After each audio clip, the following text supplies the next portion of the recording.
ቁርጥ የሆነ መስሏል።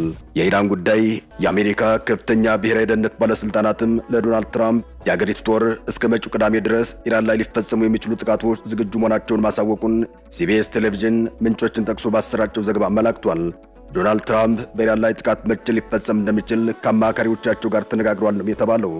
ያም ሆኖ ግን የተለየ ነገር ከተፈጠረ እቅድ ወደፊት ሊገፋ እንደሚችል ሲቢኤስ ምንጮቹን ጠቅሶ ዘግቧል። ምንጮች የትራምፕ አማካሪዎች የተፈጠረውን ውጥረት እንዲሁም ጥቃቱ ባይፈጸም የሚኖረውን ፖለቲካዊና ወታደራዊ አደጋ እየፈተሹ መሆኑም ተገልጿል። ሩሲያ ከኢራን ጋር የጦር ልምምድ ለማድረግ ቀን መቁረጧ ደግሞ ሌላ ራስ ምታት ሆኗል።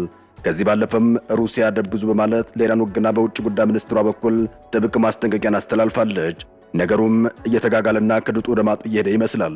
ቀድሞውኑ የጦር አውሮፕላን የሚሸከሙ መርከቦችን ወደ ኢራን አፍንጫ ስር አስጠግተው ጄኔቫ ላይ እንደራደር ሲሉ የከረሙት የአሜሪካው ፕሬዝዳንት ዶናልድ ትራምፕ የጄኔቫው ድርድር ይህ ሊባል በማይችል መቋጫ መጠናቀቁ ተከትሎም አሁን አሜሪካ ኢራንን ለማጥቃት ዝግጁ መሆኗን አስነግረዋል። ኢራን እስከ መጪው ቅዳሜ ጠብቂ ተብላለች። ዶናልድ ትራምፕም ወደ መጨረሻው የኢራን ድብደባ ለመግባት በብዙ ምክር ላይ መሆናቸውን እየወጡ ያሉ ዘገባዎች ያመላክቱ ይገኛል። ይህንንም ሲኤንኤን፣ ሲቢኤስ እና ቢቢሲ አከታትለው በዘገባዎቻቸው ላይ ያሰራጩት ይገኛል። በዘገባዎቹ መሰረት መጪው ቅዳሜ ለኢራን የቁርጥ ቀን መስሏል። አሁን በቴህራን ላይ ይወሰዳል የተባለው መጠነ ሰፊ ወታደራዊ እርምጃ እስከ መጪው ቅዳሜውን ይሆናል መባሉም እነዚህ ዘገባዎች በሰፊው ያሰራጩት ይገኛል።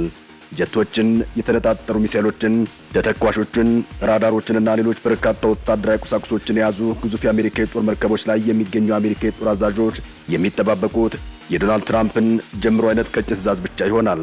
አሜሪካ በመካከለኛው ምስራቅ በተለያዩ ሀገራት ያሉ ወታደሮቿን ወደ ሌሎች አካባቢዎች ማዛወሯ በእርግጥም ከኢራን ጋር የሚደረገው የትንቅንቅ ፍልሚያ አይቀሬ መሆኑን ማሳያ ነውም እየተባለ ይገኛል። አሜሪካ በመካከለኛው ምስራቅ በሳውዲ፣ በኳታር፣ በተባበሩት አረብ ኤሚሬትስ፣ በኩዌትና በሌሎች ሀገራት የጦር ቤዞችና ወታደሮች እንዳሏት ይነገራል።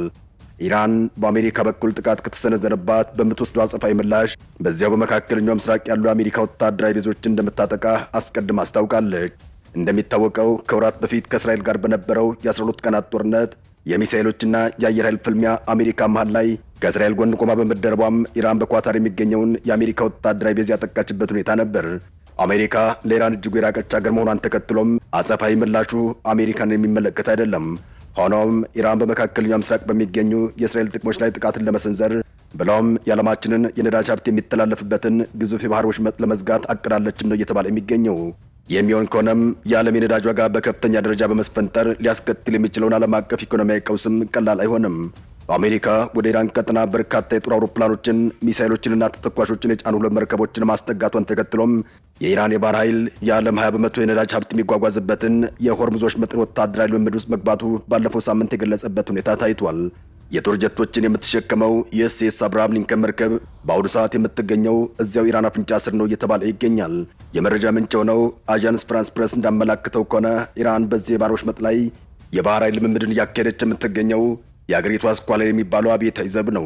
ጦሩም አሜሪካ ጥቃት ብትሰነዝር ለመመከት ያስችለኛል ያለውን የጦር ልምምድ እያደረገ ሲሆን የጦር ልምምዱ የተጀመረውም የኢራን አሜሪካ የኒውክሌር ድርድር በስዊዘርላንድ ዋና ከተማ ጄኔቫ በተጀመረበት ወቅት እንደነበር የሚታወስ ነው። ኢራን በግሏ ከምታካሄድ የጦር ልምምድ ባሻገር ከሩሲያ ጋርም ሌላ ተጨማሪ የባህር ኃይል የጦር ልምምድን ለማድረግ አቅዳለች። ከአሜሪካ ጋር ፍጥጫ ውስጥ የምትገኘው ኢራን በኦማን ባህር አቅራቢያና በሰሜን ህንድ ውቅያኖስ ላይ ከሩሲያ ጋር የባህር ኃይል ወታደራዊ ልምምድ ልታደርግ መሆኗን አስታውቃለች። ይሄኛው ደግሞ ሌላ አዲስ ትኩሳቱ ነው ብቅ ብሏል። በእርግጥ ልምምዱ ገና አልተጀመረም። ወታደራዊ ልምምዱን በተመለከተ ቃል አቀባይ የሆኑት ሬድ አድሚራል ሐሳን ማክስዶሎ በሰጡት መግለጫቸው ላይ ልምምዱ በኢራን የባህር ኃይል አስተናጋጅነት የሚካሄድ እንደሆነም ተነግሯል። ዋና ዓላማውም በኦማን ባህርና በሰሜናዊ ህንድ ውቅያኖስ አስተማማኝ የባህር ላይ ግንኙነትና ደህንነትን ማስጠበቅ ነው ሲሉም ተናግረዋል። ዶናልድ ትራምፕም ቢሆኑ ተደራዳሪ ልዑክን ጄኔቫ ለላክ እንጂ ድርድሩ በቀጥታ እየተከታተልኩ ነው ሲሉም ያስታወቁበት ሁኔታ አይዘነጋም። ኢራን በድርድሩ ዙሪያ ምን አይነት ሀሳቦችን ይዛ እንደቀረበች ግልጽ ባይሆንም ከሁሉም በፊት እስከዛሬ የተጣለቡ ማዕቀቦች እነሱልኝ የሚለው ጉዳይም አንዱ የኢራን ጥያቄ መሆኑን የቢቢሲ የሰሞንኛ ዘገባ አመላክቷል። በአሜሪካና በእስራኤል በኩል ለኢራን የቀረቡ የድርድር ሀሳቦች ኢራን ጥንቅቅ አድርጋ እጇ እንድትሰጥ የሚያደርጉ ሆነው ይታያሉ። እስራኤል በቀጥታ ከኢራን ባትደራደርም የመጋረጃ ጀርባውን ጨዋታ ግን እየተጫወተችው ከርማለች። አሜሪካም የጄኔቫው ድርድር የማይሳካ ከሆነ በቀጥታ ኢራን ላይ ወታደራዊ እርምጃ የሚወስድ መሆኔን እወቁልኝ ስትል ተደምጣለች። ለዚህ ሲባልም የጦር መርከቦችን የማስጠጋትና የማንቀሳቀስ ሂደትም ሲታይ ከርሟል። ድርድሩ እየተካሄደ በነበረበት ወቅት መግለጫን የሰጠችው የዋይት ሀውስ ቃል አቀባይ ካሮሊን ሌቪት ኢራን ብልህነት የተሞላበት አካሄድ ተከትላ ራሷን ለበጎ ውሳኔ ብታበቃ ይሻላታል፣ አለበለዚያ ግን ሊከተል የሚችለው አደጋ ከባድ ነው በማለት አስጠንቅቃ እንደነበር አይዘነጋም። አሁን ነገሮችን ወደሚሆኑበት የመጨረሻ ጠርዝ ላይ ከመድረሳቸው ቀደም ብሎም በነበሩት ጊዜያት ዶናልድ ትራምፕ ኢራንን በመደብደብ በኩል ደጋግሞ ሲዝቱ ከርመዋል።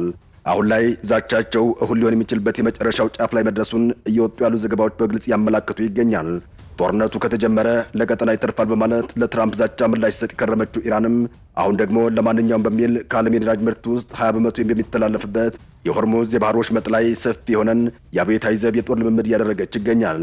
የጄኔቫው የአሜሪካ ድርድር ተስፋ የማይታይበት ከሆነም ጦርነቱ አይቀሬ መሆኑ ሲነገር የከረመ ሲሆን በእርግጥ ድርድሩ በምን መልኩ ተጠናቀቀ የሚለው ጉዳይ ግልጽ ይሆን አይመስልም። ኢራንም የኒውክሌር መርሃ ግብሯን በሚመለከት በዋና መርሆች ላይ ከአሜሪካ ጋር እንደተግባቡ ያስታወቀችበት ሁኔታ የነበረ መሆኑ ይታወሳል። ሮይተርስ የዜና ወኪል ስም አይጠቀስ ያሉ ሁለት የአሜሪካ ከፍተኛ ባለስልጣናትን መረጃ አድርሰውኛል ሲል ከሰሞኑ ባሰራጨው አንድ ዘገባው ላይ እንዳመላክተው ከሆነ የጦር መርከቦቿን ኢራንን ለመደብደብ የሚያስችል መልኩ ቦታቸውን ያስያዘችው አሜሪካ በኢራን ላይ መጠነ ሰፊ ጥቃትን ለመክፈት ዝግጅቷን አጠናቃ የመጨረሻውን ጀምሮ የሚለውን ትዕዛዝ የሚጠብቁት ከፕሬዝዳንት ዶናልድ ትራምፕ ብቻ መሆኑን ያስታወቀበት ሁኔታ አይዘነጋም። እነዚሁ መረጃውን በውስጥ ለሮይተርስ አድርሰዋል የተባሉት ሁለት የአሜሪካ ባለስልጣናት የቀረው ከሰሞኑ የተካሄደው አንድ ድርድር ብቻ እንደነበርም ተናግረዋል። ሮይተርስ መረጃውን ከአሜሪካ ባለስልጣናት የወሰደው የዛሬው ኢራንን በወታደራዊ ምት ለማንበርከክ ቆርጠናል የሚለው መረጃ ከመውጣቱ አስቀድሞ ነው። እንደሚታወሰው ድርድሩ ባለፈው ማክሰኞ ፌብሩዋሪ 17 ቀን 2026 ወይንም በኢትዮጵያ አቆጣጠር የካቲት 10 ቀን 2018 ዓ.ም ተጀምሮ የተካሄደውና የተጠናቀቀም ነበር። በትራምፕ አስተዳደር በኩል ኢራንን ለዓመታት እያስታመምን መቀጠል የለብንም፣ ከኢራን ጋር ለዓመታት ተደራድረናል፣ የተገኘ ውጤት የለም፣ ከዚህ በኋላ የሚያዋጣውም ኢራንን በወታደራዊ ጡንቻ ማድቀቅ ብቻ ነው የሚል ግልጽ አቋም ተይዟል። እናም ኢራን ስዊዘርላንድ ጀነቫ ላይ ለድርድር የተጠራችው እንዲሁ ለስሙ ነው ማለት ይቻላል። ኢራን ጥቃት የሚደርስባት ከሆነም እንደቀደመው ጊዜ እስራኤል ላይ ሚሳኤሎች ልትተኩስ ትችላለች የሚል ስጋትም አብሮ እየተነሳ ይገኛል። አሜሪካ ኢራን ላይ ጥቃትን ለመሰንዘር ስትነሳም በእስራኤል ሊሰነዘር የሚችል ጥቃትን የመከላከል ዝግጅት ሳታደርግ ነው ማለት አይቻልም። ያም ሆነ ይህ ግን ሊደርስ የሚችለውን አደጋ 100% ዜሮ ማድረግ ግን አይቻልም እየተባለ ይገኛል። ሁለቱ ሀገራት የጋራ የባህር ላይ የጦር ልምምድን እያደረጉ አሜሪካ በኢራን ላይ ጥቃት የምትሰነዝር ከሆነም ጉዳዩ አሜሪካና ሩሲያንን ጭምር የሚያነካካ ይሆናል። ሆኖም የትራምፕ አስተዳደር ሁሉንም ነገር እያፈጠነው ይገኛል። ኢራን ከሩሲያ ጋር የጦር ልምምድ ውስጥ ከመግባቷ በፊት የኢራን አሜሪካ ጦርነት ሊፈነዳ ይችላል የሚሉ አስተያየቶችም እየተሰጡ ይገኛል። የሩሲያው የውጭ ጉዳይ ሚኒስትር ሰርጌይ ላቭሮቭ ከዚሁ ጋር በተያያዘም ለአልአረቢያ በሰጡት ቃለ ምልልሳቸው ላይ ኢራንን ለማጥቃት መነሳት የሚያስከትለው ጣጣ ስላለ በሚገባ ሰከን ብላችሁ አስቡበት፣ ሊከተል የሚችለው አደጋ መለስ ብላችሁ ብትቃኙት መልካም ነው ሲሉም ጠንከር ያለ ማስጠንቀቂያ ለአሜሪካ ልከዋል። በተለይም በዛሬው ዕለት የወጡ ዘገባዎችን ተከትሎም ሁሉም ነገር በፍጥነት እየተቀያየረ ይገኛል። ኢራንም በውጭ ጉዳይ ሚኒስትሩ አባስ አራግቺ የሚመራ ልዑክን ወደ ስፍራው በመላክ ስትደራደር ከርማለች። ድርድሩም በአሜሪካና በኢራን መካከል የሚካሄድ ሲሆን እስራኤል ከአሜሪካ ጀርባ በመሆን የመደራደሪያ ሐሳቦችን ስታቀርብ ከርማለች። ድርድሩ ከመጀመሩ ቀደም ብሎም የእስራኤሉ ጠቅላይ ሚኒስትር ወደ ዋሽንግተን በማምራት ከፕሬዝዳንት ዶናልድ ትራምፕ ጋር መክረው የተመለሱበት ሁኔታ ነበር። እንደ አዣንስ ፍራንስ ፕሬስ ዘገባ ከሆነ እስራኤል በዚሁ የጄኔቫ ድርድር ላይ ኢራን ሁለት ወሳኝ በተባሉ ጉዳዮች ላይ እንደተስማማም የመጋረጃ ጀርባም የመደራደሪያ ሐሳቦችን ያቀረበችበት ሁኔታ ታይቷል። የመጀመሪያው ኢራን የኒውክሌር ግንባታዋን እንድታቆም ከማድረግ ባሻገር ለኒውክሌር ጦር መሳሪያ ግንባታ ግብዓት የሚሆነውን የበለጸገ ዩራኒየም እንድታስረክብ የሚጠይቅ ነው። እስራኤል የመደራደሪያ ነጥቡን ከፍ በማድረግም ኢራን ያሏትን ሚሳኤሎች ርቀት ጭምር አሁን ተወንጭፈው ከሚደርሱበት ርቀት መጠን እንድትቀንስም በድርድሩ ላይ ተካቶ እንዲታይ የጠየቀች መሆኑን ታውቋል። እንደ አልጀዚራ ዘገባ ከሆነ የአሜሪካ ምክትል ፕሬዝዳንት ጄዲ ቫንስ ይኸው በእስራኤል በኩል የቀረበውን የኢራን የሚሳኤል ርቀት ባጭሩ መገደብ አለበት የሚለው ነጥብም በዚሁ ከሰሞኑ በጄኔቫ በተካሄደው ድርድር ላይ በአሜሪካ ተደራዳሪዎች በኩል ቀርቧል ነው የተባለው። ይህ ከጄኔቫው የአሜሪካ ኢራን ድርድር ጀርባም ረጅሙ የእስራኤል እጅ እንዳለበት ማሳያ ነው እየተባለ ይገኛል።